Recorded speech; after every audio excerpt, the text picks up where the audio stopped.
আজকাল ডট ইনের পর্দায় তুলে ধরবো ভাটপাড়ার এক ব্যক্তির গল্প, যার গল্প শুনলে আপনারাও অবাক হবেন।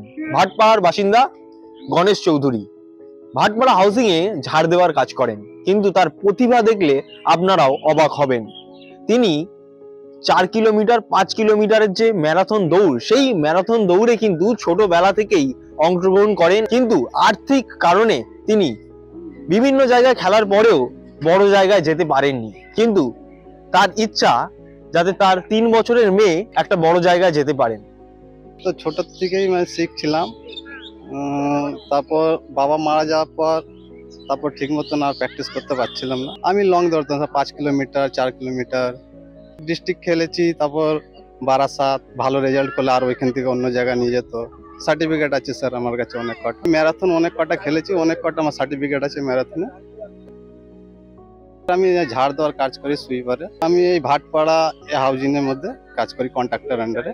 বাড়ির চাপ এসে গেছে স্যার, একটু বড় তো আমি পয়সার করির জন্য আর করতে পারলাম না কিছু, ওই জন্য খেলাটা ছেড়ে দিতে হলো।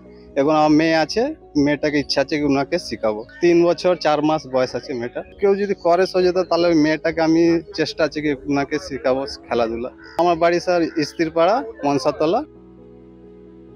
তবে তার এত প্রতিভা রয়েছে যে তিনি কিন্তু ডিস্ট্রিক্ট যেরকম খেলেছেন এবং বিভিন্ন যে সকল ম্যারাথন দৌড় রয়েছে যেরকম 4 কিলোমিটার 5 কিলোমিটার সেগুলোতেও অংশগ্রহণ করেছেন। কিন্তু বিষয়টা হলো আর্থিক কারণ, আর্থিক অনটনের কারণে কিন্তু তিনি বেশি দূর যেতে পারেননি। কিন্তু তার বক্তব্য, তিনি যদি একটু সাহায্য পান তাহলে কিন্তু তার মেয়েকে একজন ভালো অ্যাথলেটিক তৈরি করবেন, এমনটাই তার স্বপ্ন রয়েছে। আজকাল ডট ইনের জন্য অভিষেক সিংহ।